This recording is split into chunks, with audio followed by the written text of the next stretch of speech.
It's like, why is it so difficult to give me a hug? But for the one who is not used to it, it's a big effort. I want to be loved. I want to be respected. I want to be a somebody treated fairly, considerately. These are normal human expectations. I want to be happy. So the common problem in relationship is whenever there is a discomfort, disappointment, we try to change the other person first because that's the easiest way. If only you stop doing that one thing, I will be all good.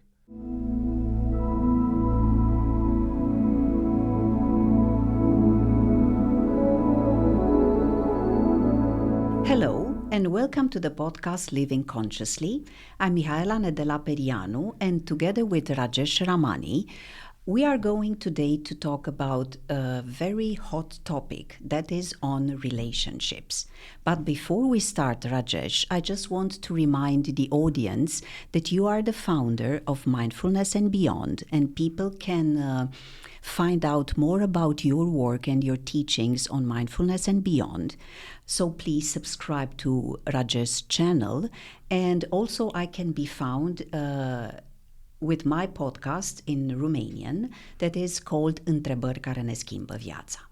So once we covered who we are, tell us, why is it so difficult for all of us to build fulfilling relationships? The first thing we need to understand here is relationships are not static, they are dynamic. That is, they keep changing all the time because life keeps changing. Mm-hmm. Life situations keep changing. People's expectations, needs, dreams, everything keeps changing. The major mistake that we do in relationships and which makes it really hard is we get solidified at different points of time. That is, if I get to know somebody, initially there is a lot of interest in getting to know that person. Okay. And then slowly we create a certain picture about them.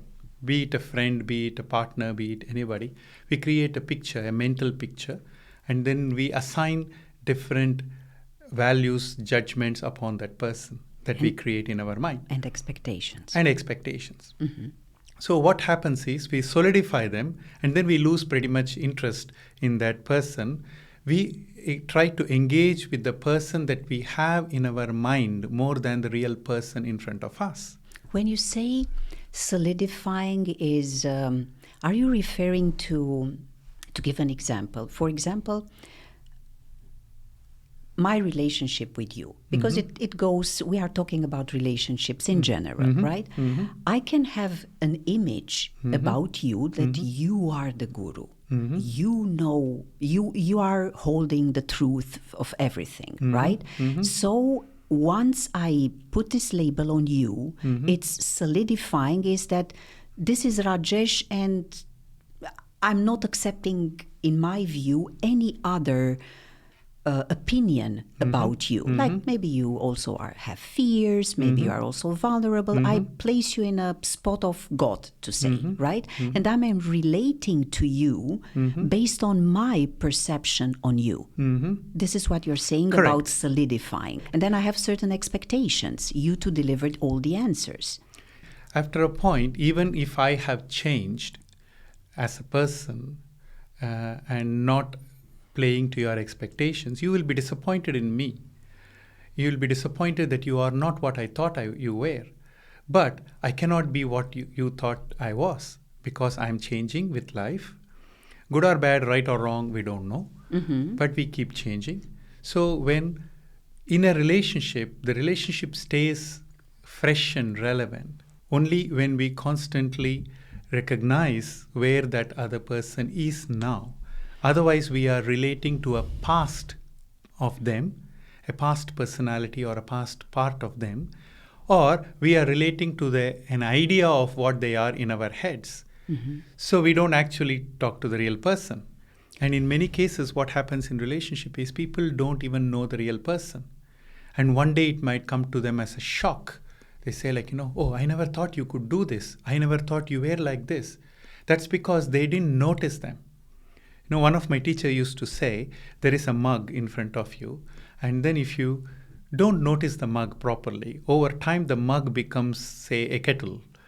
And then one day you're so surprised that there is a kettle in this table. The reason is it didn't magically become a kettle overnight. It slowly over time it changed shape and changed shape and shape and shape and shape. But since I always live under an assumption that there is a mug and I'm not paying attention, one day I am really shocked or surprised that there is a kettle. So this is what happens in many of our relationships. We get from the solidified views about the other person, we get stuck in some places and we put pressure on them to either be what we thought they should be, or we put pressure to change them into what we think they should become. Okay. And this exerts a lot of pressure and push and pull in relationship, which we call conflict. Why are relationships not working? If you ask the simple question to anybody, they would say like, oh, he's changed, not the way I expected him to be. Or she doesn't change the way I want her to be. Or it is like they promise this to be this all the time, but they are not that anymore. So they are going back on their promises. If you ask the other person, why do you go back on your promises? Say like, oh, I made the promise when I was 22. Now I'm 45. What do you think? That looks silly right now. I'm in a different stage of life. So as we evolve and move through life, relationship also has to evolve and move. But when we get stuck in some places, then there is conflict. Initially, it is slight disappointment. Then with a good humor, we try to change the person. And then after a point, we say like, yeah, I love you so much, but I accept you as such, but I want you to change a little bit. Then slowly it becomes irritability. Then it becomes anger, resentment. Then it goes through different stages. And then at some point, we can't even talk to each other, or we have strong opinions and judgments about each other. So this is how relationships die. So the first point around this is we have to be agile in any relationship. We have to be, if we leave it as such, it will shrink and it will change shapes. So we have to constantly be aware, constantly watchful about how this relationship is panning out. So going back to your first point, is it hard work? Yes, but not in the way we expect. We think it is hard work because the other person is not cooperating with me. That's why it's hard work. No. We make it about the other person. We make it about the other person, but it is hard work in the sense that we need to be more present to the relationship and the way it changes and how our needs and expectations are changing over time. Mm-hmm. So then that boils down to the fact that the most important relationship that we need to work on is the relationship with ourselves, to know thyself. True. But to know oneself means to become aware of what we are fighting with ourselves, what we like about ourselves. Most relationships externally are mirrors or reflections of our own self. That is, if I like something within myself and then I see it in somebody else, I like it in them. If I don't like it in myself, a quality or an emotion or a view or an action, a behavior, when I see it in other people, I try to change them, or I am impatient with them. Mm-hmm. So sometimes we have a value system which doesn't go along with somebody else's behaviors and their value system. So what we are fighting is for our value system, and we try to change the other person to suit our value system, or we try to change the other person to suit what makes us comfortable. Mm-hmm. Often people tell the other, I want you to change because it makes me uncomfortable. Or they don't say it makes me uncomfortable. They say, you make me uncomfortable. So I want you to change. So there is a lot of trying to change the other that happens unconsciously and sometimes even consciously in our relationships. Mm-hmm. Let me share with you an example of a couple who attended a retreat with me many, many years ago. And it was a retreat for more than 100 people. So it was a big group and it was a 3-day event. On the first day when I was starting, this couple walked up and then the wife told me, this is my husband. He didn't want to be here, but I brought him here because this will be helpful for him. And she said, he is always angry and short-fused and I want him to change that. Then the man didn't look interested. So anyway, I said like, okay, let us see. Through the 3 days, he was sitting in the back and he was half the time sleepy and he doesn't seem to pay much attention. And the lady was getting more and more nervous around that. And she was indicating to me like, do something. I couldn't do much. So the 3 days pass, they leave. And then I come back to the same city 1 year later for another retreat. And then I find the same couple there. And I ask her, oh, now you are here. Is he still angry? And she said, no. He's completely changed after the last retreat with you. He's become very soft, very mild-mannered, and all that is. And I said, oh, wow, that is amazing. So all is good. Why are you here? And she said, he's become too soft. I don't like him like this. I want him to be a bit more manly and stronger and taking control. Now, I looked at the man and he had no clue what she was talking about. And he just shrugged and he looked at me like, I don't know what to do. So then I told him like, okay, you can have your seat. And then I told her, I think you should pay more attention to this retreat. Because the retreat is for you, not for your husband. Exactly. I want you to pay more attention to yourself than to him. Because what she is fighting, this is what happens to many of us. It is not just a man, woman, wife, husband, but in any relationship, whether it is a man or a woman, we get caught up in these places where we have an expectation where we think if you change that little part of you, then it will make me comfortable, I will be happy. Then when they change that part of it, then we start zeroing in on something else that would make us uncomfortable. And then if you only change that little part of it, then I would become much more comfortable. So the whole exercise is never ending unless there is a greater awareness and acceptance. Because it is not only that the other person can change the way we want them to. In most cases, the other person cannot change the way we want them to. What appears so easy and normal for me could be completely alien to somebody else. Let us take an example here. Take a couple. One person has grown up in a family where everyone is physically hugging, laughing, and then there is a lot of physical contact in the family. So that is the way they grew up. So love, expressing love means touch and feel and everything. The other person could have grown up in a family where touching is taboo. So you're not supposed to come very closer. Nobody hugs. And then, if at all you get like, oh, well done. That is the best appreciation that you could have got. You put these two people together. Of course, they can get attracted because one is attracted, the outgoing person is attracted by the calm, silent demeanor of the other person. And then that person is attracted by the outgoing personality of the first person because they need somehow the hugs and the touch. This person needs, maybe they are afraid of too much being touched. So when they come together, initially all is hunky-dory, everything is beautiful because each one gets to explore the other personalities and everything. Slowly over time, for the person who is not used to physical touch so much, it becomes too much. Like, why? And then the other person may ask, like, give me a hug. Why?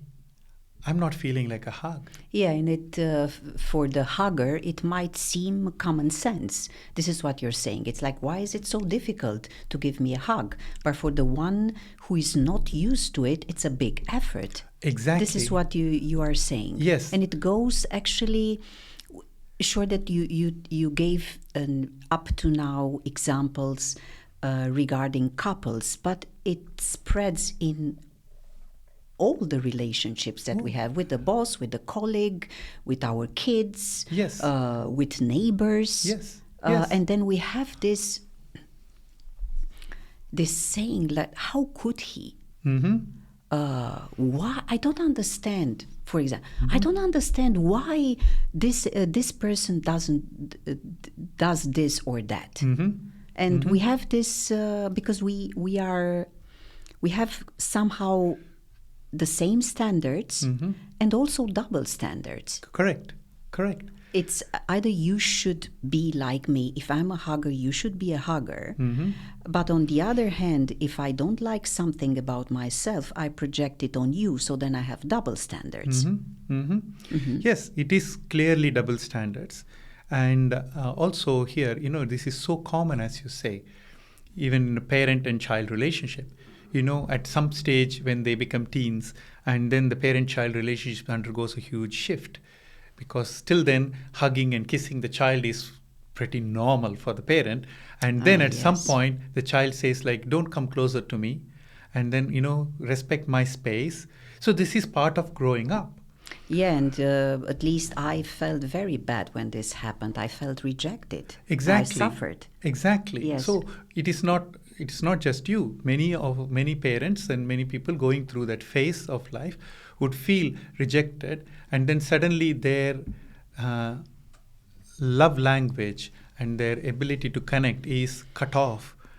So instead, if you sit back in the older way of looking at it, oh, my child, I should be behaving this way, or they should be relating to me in this particular way, then the relationship goes through a lot of struggle. Mm-hmm. If we slowly emerge out of that and then try to discover this new child that you have, who is herself or himself going through so many changes, if you can recognize and connect to this new child, which is not that easy because we are so used to the older one, and then the newer one is not fully formed yet, because one day the child talks to you like a child, the next day or in 2 hours it talks to you like an adult.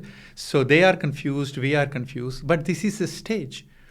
So, and as you navigate through this stage, without trying to distill it and fixate upon anything, slowly the identity of that person evolves and becomes an adult. And then the identity that we carry about the person also evolves and then gets fixated on an adult. And an adult changes lesser, not as much as compared to a teenager going through that phase of life. But even then, now we have some locus standi about where that person is, some expectations that we can hold. Even then, we should be careful that we don't get stuck in those places. So the common problem in relationship is whenever there is an discomfort, disappointment, we try to change the other person first. Because that's the easiest way. If only you stop doing that one thing, I will be all good. But it is so easy to say and very difficult to do. That's where first challenge comes. Some people go about it in a different way. If they are not powerful enough in a relationship, what they do is they try to change themselves to adjust to the situation or to the expectation of the other person. Either I'm expecting you to change. If I'm in a powerful position, I have the right to be treated such and such.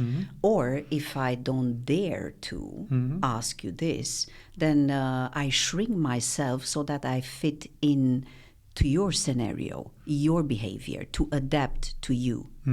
It can be in an unhealthy way in many cases because people suppress their own needs, suppress their own desires, suppress their own ways of expressions. And then they want to adapt into that situation. So many people are afraid of creating trouble in a relationship. I don't want to create trouble. I just want things to be in a status quo so that it's all moving smoothly and it's all moving well.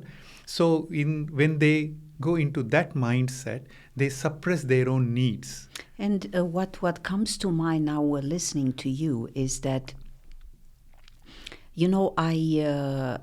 me personally, I can be both ways, right? I mean, it's not, we don't have only one way of tackling relationships. It's either I'm adapting or I can be demanding. True. Or healthy relationships, of course. So it's, I don't think that neither of us on this planet have one way of tackling. Yes, you're right. Because we have, in different relationships, we engage differently. Exactly. We see people who are very, not at all demanding in a work scenario, and then they go home and then they become this big person who is trying to control everyone. So, and vice versa. So these are all different behavioral patterns we create in different relationships. So in a different life circumstances. in a different life circumstances, in a different settings where our needs are different. So it is really, really important for us to understand how we are constantly, very easily, every day in our any relationship, we think like, no, it's so easy, you must change. Or I should change. So change is not the solution, because by trying to change the other person, we are trying to fix them into our view of the world, our view of what it should be. That is one. And adapting to the other person is also not recommended, because we then cut parts of ourselves. Correct. So I guess that the obvious way to address healthy relationships is to express, not to repress, to express how we feel, to express our needs, to express how your attitude affects me. True. See, this is usually a go-to solution that is recommended in many places. But I would be careful in that too, because often in the name of expression or expressing themselves, people hurt each other. And then they say like, oh, I'm right and you are wrong. And they get fixated in the I'm right, you are wrong place. So that means all their expressions are rather darts, that are thrown at the other person. To express it in a considerate manner, one should first resolve their emotions. The problem is many often, if you see in any interaction where there is a conflict, what people throw at each other are emotions. I'm angry, I throw my anger at you. You are upset, you throw your upsetness at me. So we keep throwing these things at each other, and everyone becomes defensive in that. After a point, nobody learns. Everyone becomes defensive. Defensive people are always in conflict. One becomes offensive, then they go back. The other person becomes offensive at some other stage. So then they say, oh, our relationship is a battle constantly. I have to defend myself all the time because this person is trying to dominate me or trying to control me. How many people I have worked with who come up with this, I feel controlled by this person. Then you talk to the other person, they too feel the same. I feel controlled by this person. This person, maybe one person controls in an overt way, the other person controls in a covert way, but they do play this game. So it is very important. Even expression, I would say, is secondary. What comes first is handling one's emotions within oneself. That is a wide-ranging topic, and we will be covering it in one of our other podcasts as well, on how to actually handle emotions and how to work with them. And in many of my retreats and courses also, we address that at length and in depth. So, but that is the first step, and then followed by a healthy expression of what they want and where they are, and that is really, really important. We all have fundamental needs. I want to be loved. I want to be respected. I want to be a somebody. I want to be treated fairly, considerately. So these are normal human expectations. I want to be happy. So in any form of relationship, we enter into a relationship only from these expectations. We are friends because somehow you are fulfilling some of my needs and I'm fulfilling some of your needs. Even though we have actually physically met after 12 years and then we connect online more often. But the relationship rests on some of our needs being fulfilled in one way or the other. Okay. What happens in much closer relationships are people also get fixated on how my needs must be fulfilled. It is not just my needs must be fulfilled. It's also in what manner, in what way my needs must be fulfilled. This is what I call, these are expectations. Okay. I use the word expectations here. So I have my needs. I want to be loved, but then I have a strict system of how I want to be loved. And unfortunately not communicated, because few of us are aware of how we want to be loved or Exactly. treated. I mean, Yes, we ourselves may not be that much aware. And even if we are aware, we may not communicate. And even if we communicate, the other person may not find it easy to meet our expectations in that way. If you go back to the hugging, not hugging couple, one person says like, what? All I want is 7 hugs a week, and each hug should be for 45 seconds, and that's what I want. The other person, they hear you, but then the moment you say hugs, their whole body freezes, and then they feel like that's the most uncomfortable part of my day. And it's going to be really, why can't I sit in front of you, smile at you, and tell you that I love you forever? Why do you want to make me touch you and then go through that whole exercise? So for the person too, sitting in front of somebody, looking into their eyes and saying I love you is the best expression of love that they can share. And they are extremely comfortable with it. While for the person number one, that is like, so you're still distant. You don't want to come closer. Okay, so then what is the way?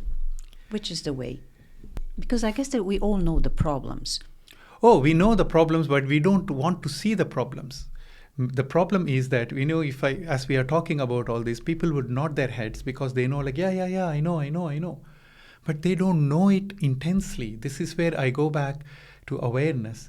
People think, I know I have a problem, doesn't translate actually into complete awareness of the problem. But people are, or many of us are impatient. Like, give me the solution, please. What should I do next? I would say, watch it, observe the actions, observe how you are trying to change the person, observe how you are trying to impose your expectations on the other person, observe how you are not receiving the love that is given, or respect, or whatever form is given to you by the other person in the way they know. If we watch these things, we will also recognize that I am actually struggling and I am also fixated. So when the awareness gets into these places that I'm struggling, I want it, but I'm not able to get it, and I am fixated on how I want it. With that awareness, what opens up is we would open up to our needs more than the expectations. If I want food and I'm fixated extremely on only eating a pasta, or I'm going hungry, I'm going to be starving. And if the other person is an Indian who doesn't know how to cook pasta and who doesn't like pasta, I'm going to really be starving. And then I will be blaming. But the other person, on the other hand, would say, I've cooked 10 different dishes, but then all he wants is pasta and I cannot stand it. Okay. So I should open myself to how I'm fixated as my awareness opens up. But I want food, and I want to have the food that the person is trying to offer me. So this is where appreciation of one's way of communication, everything comes into play. And then, so appreciation and recognition of the other person makes them less defensive and then more recognized. When they are more recognized, at one point they would say, okay, I don't like pasta, but for you, I would, cook that pasta because I love you, because you give me that space. Or I'm not a hugger, but because of you, okay. Yeah. So it's like what I get out of what you said up to now is that for having good relationships with others, we have to have a good relationship with ourselves. And it boils down to being aware of, I would say, our own rigidity in our expectations, and we have certain ways that we would like to be treated or treat others, and to just observe and appreciate whatever love language the other has to offer, whether it's our kids, our work, in all relationships. Yes. Yeah. And that is a very good step. When we open ourselves to that, we also open ourselves to have multiple different kinds of experiences and different kinds of receiving love and respect and appreciation and significance, and all those needs come flooding. So such a person who can receive in whatever way or form it is given is always nourished. So a nourished person is not petty, because the more they are nourished, if I'm having a lot of food and a lot of things, and I'm going to share with others more. So this is the way we can actually open up. It reduces a lot of insecurity in relationships.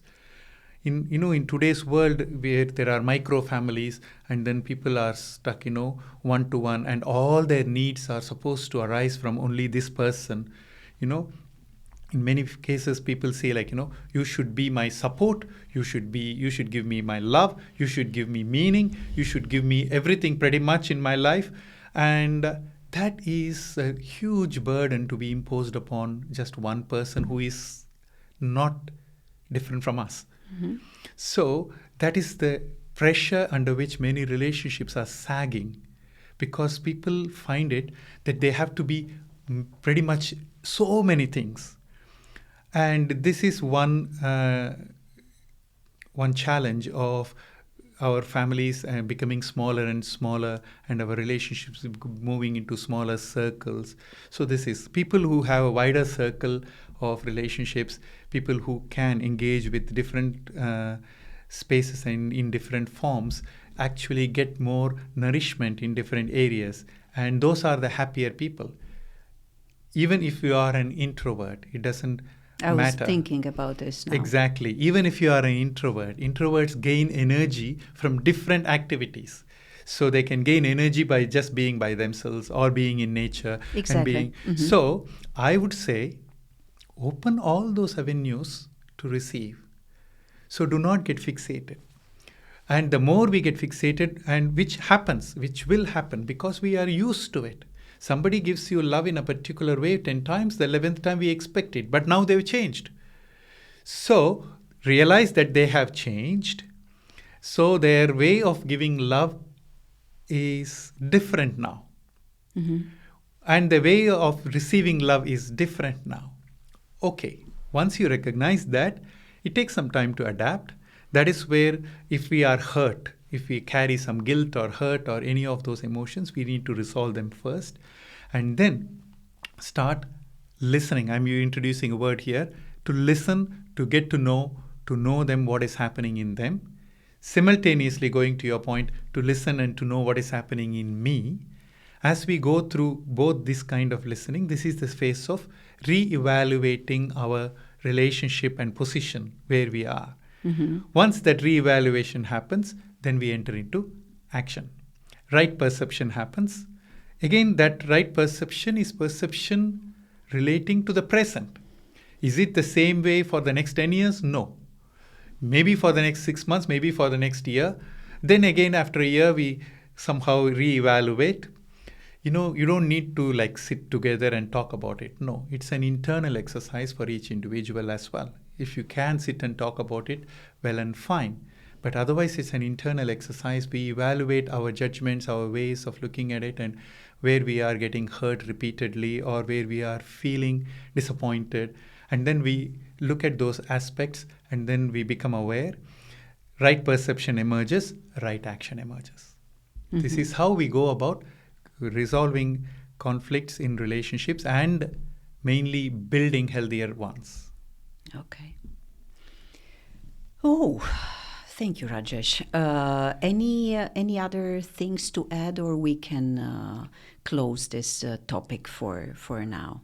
I think, what I would add here is, first, be gentle with yourself a little bit. And then, so that it will translate into being gentle with the other person. Often in our clamor to get our needs fulfilled, or in the fear that our needs may not get fulfilled, we put a lot of pressure upon ourselves and others. Essentially, people are not that bad. People are more self-centered. I'm not saying selfish, but more self-centered. That means I want some of my needs to be fulfilled. Mm-hmm. And so I'm basically looking after myself. whether individually or in a group. Mm-hmm. So, and each individual is doing the same. So that's why I would say, recognize that part. Why not? As much as I am struggling to find what I want, the other person is also struggling to find and fight for what they want. It is much easier. Let me wrap it up with an analogy, with a story, a little bit. A person dies and he goes up, and then he goes to the what they call Saint Peter or somebody in Christianity, and then says where am I going? But before I go wherever, heaven or hell, I want to have a tour of the places. And then the angel or whoever is there, it takes them okay, I'll show you a tour. So first they go through a whole place. It's all in gold. It's all beautiful and everything. A lot of food and everything. And then he says, wow, what is this place? Oh, this is hell. Oh, really? And it's so beautiful? Yes, it is. And all the food? Yes, you can eat whatever you want. Then we take to the next place. It's similarly beautiful. It's full of gold and all the stuff and all the food stuff. What is this place? Heaven. There is not much difference between hell and heaven. Oh, there is one difference though. You have all this food. In hell, they keep these big spoons, which are really unwieldy, 3-foot long spoons. But in heaven, do you have normal spoons? No. In heaven too, you have 3 feet long spoons. Then what is the difference? Come, I will show you. In hell, everyone is trying to use that 3-foot spoon to somehow get the food to their mouth. In heaven, they have found a way where they use that spoon to feed the person in front of them. Oh. So, okay. Where they learn... Speaking about self-centeredness. Speaking about self-centeredness. Mm-hmm. When you recognize, when you realize, and when you listen to the other person and recognize that their needs fundamentally are not different from mine. I want to be safe, they want to be safe. I want to be loved, they want to be loved. I want to be somebody important in someone's life, they want to be important. They want to be respected, I want to be respected. When we go to the fundamentals of how we are not different from each other in our fundamental needs, when that recognition happens, everyone relaxes in a relationship and everyone can be more flexible than they are presently. Okay. Yeah, very nice story. I didn't know it. Thank you, Rajesh, for sharing your wisdom on relationships. Yes, I wish people would start with this point about how they are trying to change the other and how they are fixated on their expectations and not focusing on their overall needs. So once we work through this, and primarily also on the hurts that we are caught up in, which makes us lose perception or perspective of the situation. So these are the steps. In further courses, in further interactions, and other podcasts as well, we'll be discussing more in detail. Okay, great. Looking forward to it. Thank you guys for following us, for watching this episode. Once again, please don't forget to subscribe to Mindfulness and Beyond and Întrebări care ne schimbă viața. Hopefully this is an episode full of wisdom and tips, solutions, inspiration for all of your relationships. Enjoy your day and see you in the next episode. Bye.